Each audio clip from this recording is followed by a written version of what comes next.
They don't rob you with a gun. They rob you with a smile. A con artist never starts with a lie.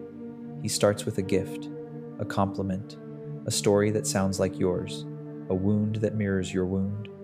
He makes you feel seen, not because he cares, but because he's measuring where you leak. He studies your hunger, validation, love, status, quick money, a shortcut out of shame. Then he feeds it, carefully, like a man fattening an animal before slaughter. You think trust is something you build together. In his mind, trust is a weapon he manufactures inside you. He wants your defenses to open themselves.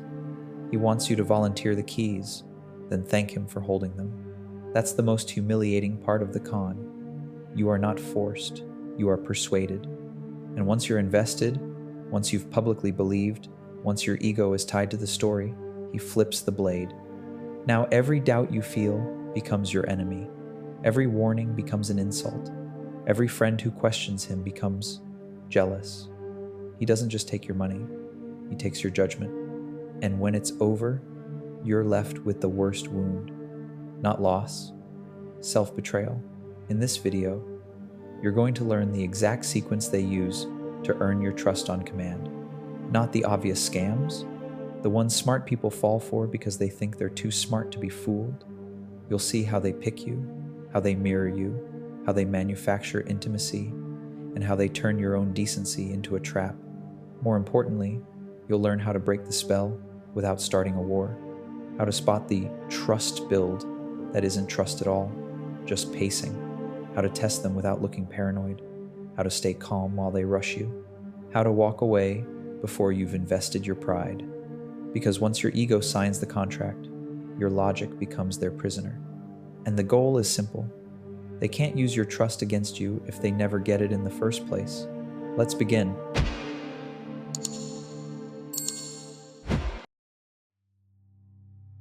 Machiavelli would call this a simple truth. People don't follow truth. They follow the feeling of safety. A con artist is not a liar first. He is an architect of comfort. He builds a small room inside your mind where everything feels aligned. Your values, your fears, your dreams, your timing. He speaks like you, laughs like you, confesses like you, and while you think you've met someone rare, he's only running a pattern he has used on dozens of faces. Real trust grows slow because reality is messy. Real people disappoint you, hesitate, contradict themselves. A con does not. He is too smooth, too ready, too certain. That certainty is the first drug, and once you've taken it, you begin doing the work for him. You excuse what you would question in anyone else. You overlook gaps. You defend him when no one asked you to. You start proving your loyalty to earn more of that comfort. That's the trap. Trust is supposed to be your filter. He turns it into your leash. This is not about paranoia. This is about precision. You will stop judging people by how good they feel. You will start judging them by how they handle time, boundaries, and no. Because the con artist has one weakness he can't hide. He cannot survive a slow person. He cannot survive a calm person. He cannot survive someone who refuses to be rushed, refuses to be flattered, refuses to be emotionally recruited. So we're going to break his sequence, step by step. You will see the stages, the tactics, and the tests that expose him before he touches your life. Chapter 1, the targeting phase. The first move is never the theft. It is the selection. A con artist doesn't hunt everyone. He hunts the specific type of person who will cooperate with his fantasy. The lonely achiever, the guilty caretaker, the hungry beginner, the proud expert who needs to be respected, the person who thinks being suspicious makes them small.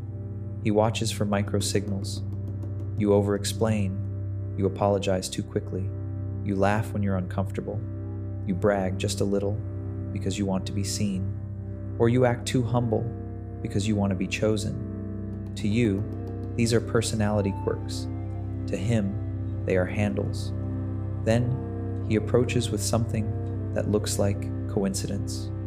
Same hometown, same struggle, same enemy, same belief. He doesn't say, "I am like you." He lets you say it for him. He asks questions that steer you into revealing your values, then repeats them back like he discovered them too. This is why it feels so real, because it is built from your own material.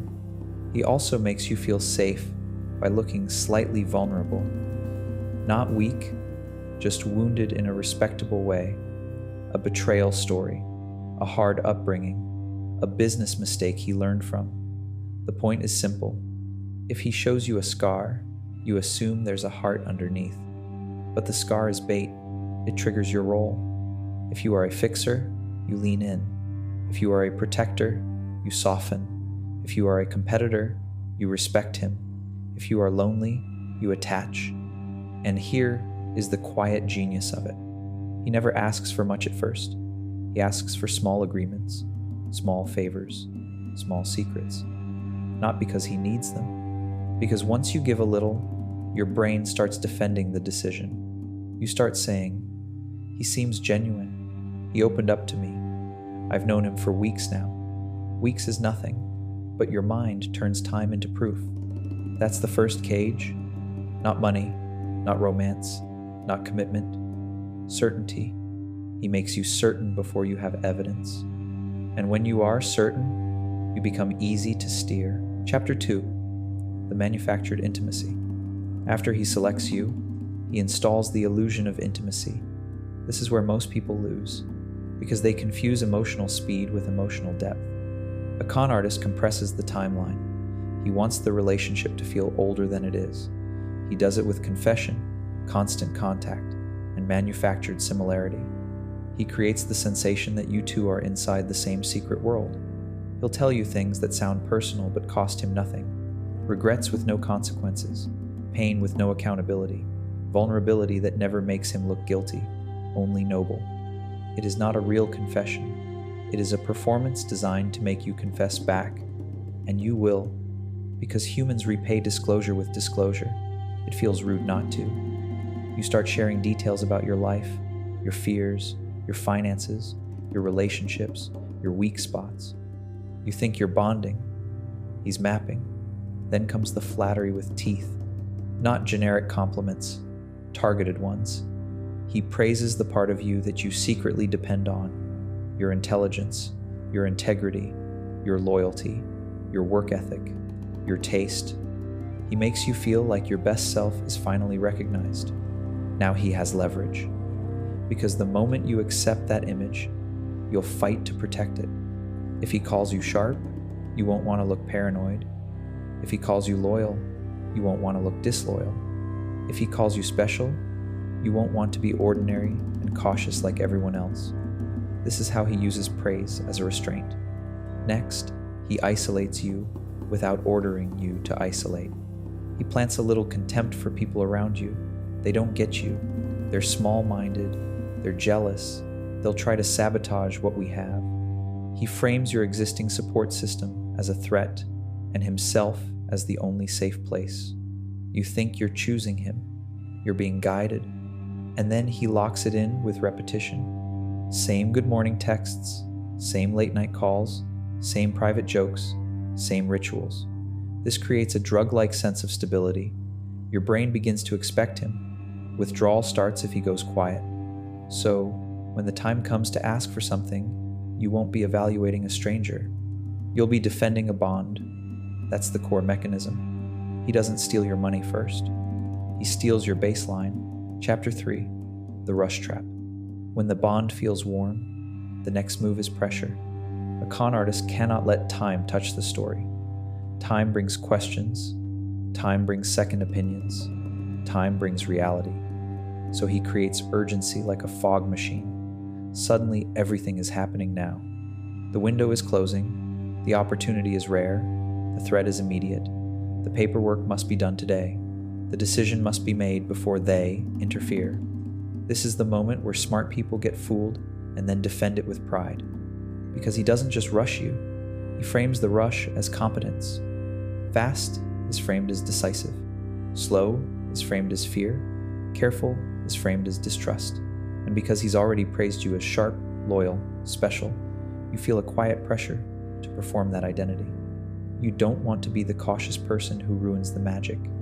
You don't want to insult him by questioning what you supposedly have. So you comply.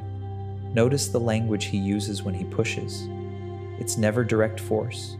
It's emotional recruitment. If you trust me, you'll do this. If you believe in us, you won't hesitate. If you're really who I think you are, you'll move. He turns a practical decision into a moral test. And then he adds a second layer: scarcity. Limited spots, limited time, limited access. People are waiting. Someone else wants it. Someone else is trying to take it.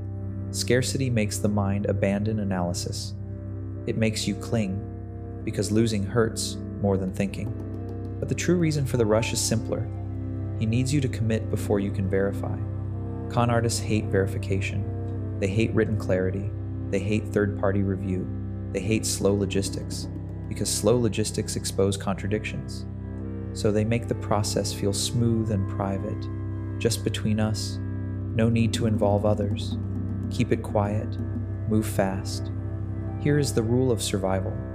Anything that is real can survive a pause.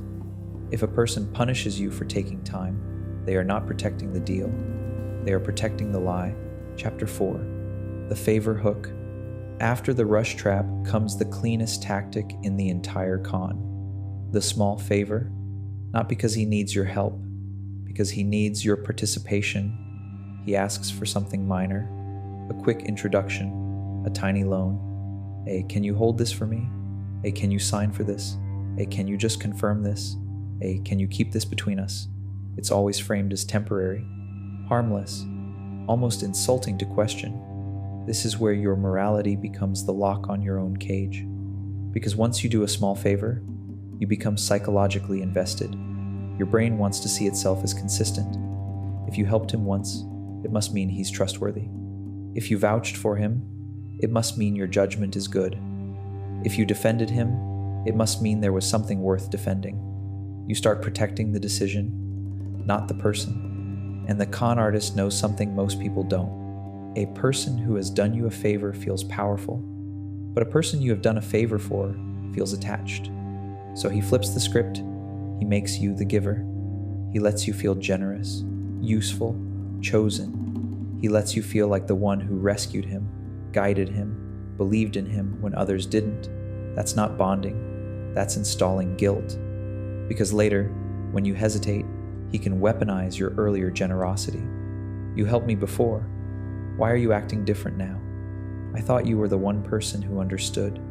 Don't turn into everyone else. Now you're not just saying no to a request. You're betraying a version of yourself you already performed. This is where con artists build their strongest shield. Public commitment. They get you to recommend them, bring them into your circle, put your name next to theirs. Now the risk isn't only your money, it's your reputation. If you admit he's a fraud, you must also admit you were the doorway. So you rationalize, you delay, you hope it fixes itself. That's when he escalates the asks. Small favor becomes bigger favor. Bigger favor becomes sacrifice. Sacrifice becomes damage. And all the while he acts grateful, humble, almost embarrassed to ask, like he hates needing help. It's theater. Real people respect boundaries. A con artist tests boundaries to see where you bleed, then calls it loyalty when you keep bleeding. Chapter 5, the controlled leak. Now he starts taking without taking. He leaks just enough inconsistency to test how badly you want to believe. A missed promise, a strange detail, a story that shifts slightly, a name you can't verify, a sudden mood change, nothing big enough to accuse him, just enough to create tension inside you. This is deliberate. He wants to see if you will correct reality to protect the bond. Most people think the danger is the big lie. No, the big lie comes later. First, he trains you on small lies, because every time you swallow a small contradiction, you build a habit of self-betrayal. You become your own censor. You stop asking questions because you don't want conflict. You don't want to look suspicious. You don't want to lose the feeling. So you do what the con artist needs most. You smooth the story for him, and if you confront him, he doesn't answer like an honest person. He counterattacks your perception. You're overthinking. You're traumatized from the past.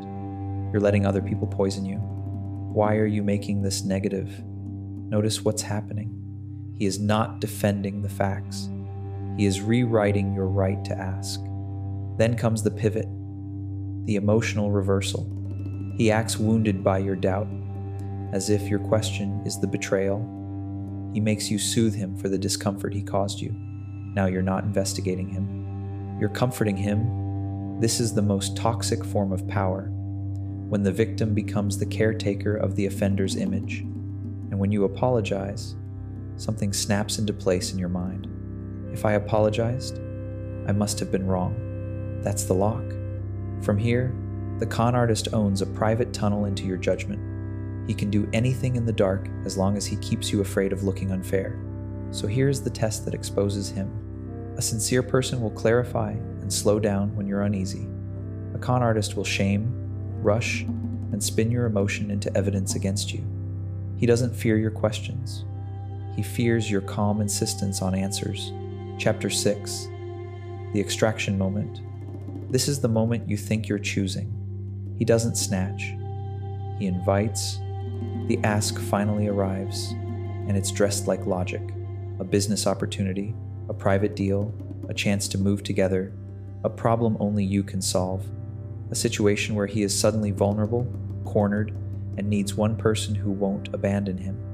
That person is you, because by now he has planted 3 anchors inside you. First, identity. You're the smart one, the loyal one, the rare one who sees deeper. Second, sunk cost. You've invested time, attention, secrets, maybe introductions. You've defended him in your head. Third, moral pressure. If you hesitate, you become the kind of person he warned you about. Cold, distrustful, like everyone else. So he makes the extraction feel like a proof of character. He will keep the request slightly messy on purpose.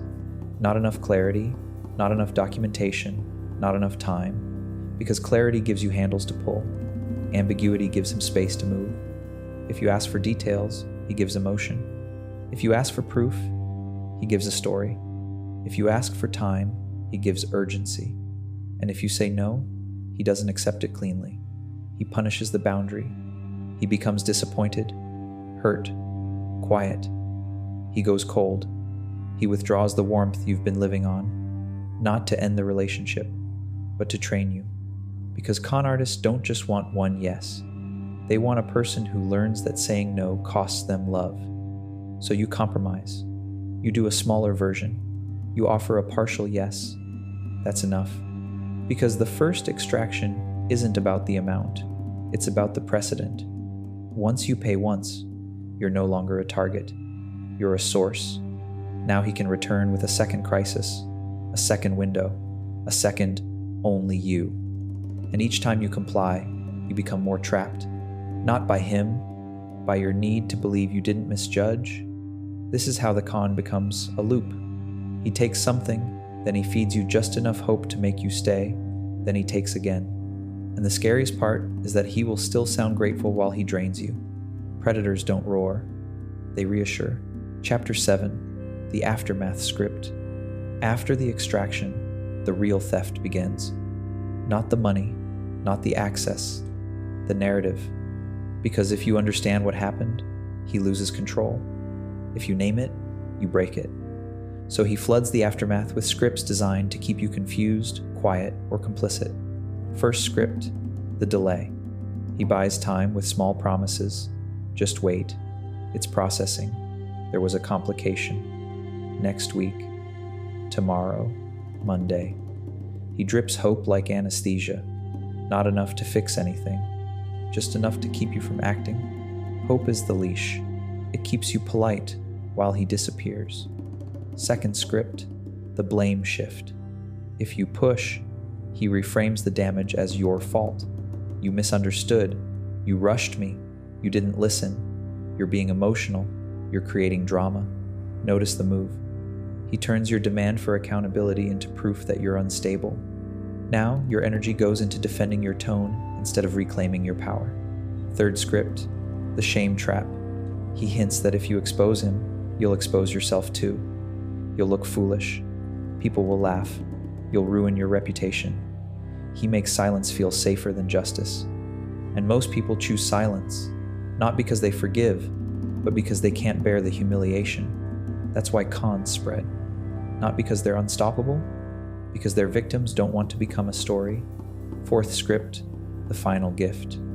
Sometimes he gives you something back, a small refund, a partial fix, a sentimental apology. I'm sorry, I was under pressure.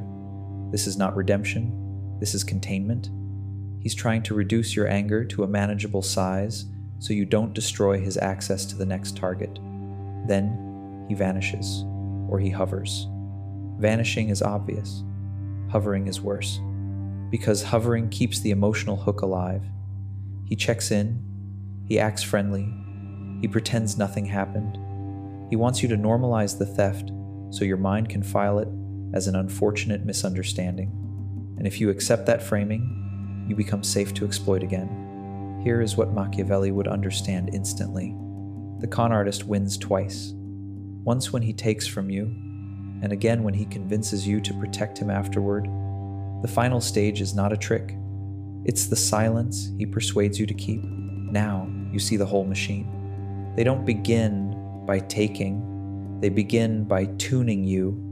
They target the open door in your personality, the helper, the lonely, the ambitious, the one who wants to believe people are good because it makes them feel clean. Then they manufacture intimacy fast, not to love you, but to make you talk. They turn your own words into a script and feed them back to you until you feel understood. Then they rush you, because time is the enemy of fantasy. Anything real can survive a pause. Anything false needs momentum. Pressure is not passion. Urgency is not destiny. It's just speed used to blind you. Then comes the favor hook, the small yes, the tiny secret, the little help. Once you participate, your mind defends the decision, and the con artist knows you'll protect your own pride more fiercely than you'll protect your own wallet. Then he leaks inconsistency on purpose. A shifting story, a missing detail, a broken promise, not enough to convict him, just enough to test whether you will betray your instincts to keep the bond alive.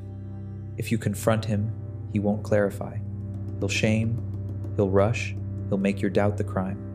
And then extraction. The ask, the crisis, the window that closes, the moment where your loyalty becomes a transaction and your identity becomes a hostage. If you pay once, he doesn't see you as a person. He sees you as a source. Finally, the aftermath script. Delay to buy time, blame to confuse you, shame to silence you, a small gift to keep you from burning the bridge, because the last thing he wants is you becoming certain. This is the law. Con artists don't steal things. They steal your right to trust yourself. So the defense is not aggression. It's discipline. Slow down. Hold boundaries. Demand clarity. Watch how they react. To know. That reaction is the truth. There's a certain kind of evil that doesn't scream. It smiles. It agrees. It listens, like a priest. It nods, like a brother. It makes you feel like you finally met someone who speaks your language. And that's why it works. Because your guard is designed for danger, not for warmth. Your guard wakes up when someone threatens you, but a con artist doesn't threaten you. He invites you. He makes the trap feel like comfort. He makes the knife feel like a handshake. So the lesson is not to hate people. The lesson is to stop worshiping chemistry. Chemistry is not character. Familiarity is not loyalty. Intensity is not truth. Most of the time, what you call connection is simply someone matching your rhythm and watching what you give away when you feel safe. From now on, measure people by friction. How they respond when you slow the pace. How they behave when you ask for clarity. How they handle a boundary without punishment. How they react when you say no and don't explain. Because a good person will stay human. A predator will reveal himself the moment he can't control you. And if you take one thing from this, take this. Your trust is not a gift you hand out. It's a price people earn with time, consistency, and respect for your limits. Stay calm, stay slow, stay expensive. That's how you starve them. Like the video if you've ever felt that sick moment of realizing you trusted the wrong person. Subscribe if you want more dark strategy that keeps you untouchable. And comment one word, slow, if you're done being rushed into mistakes.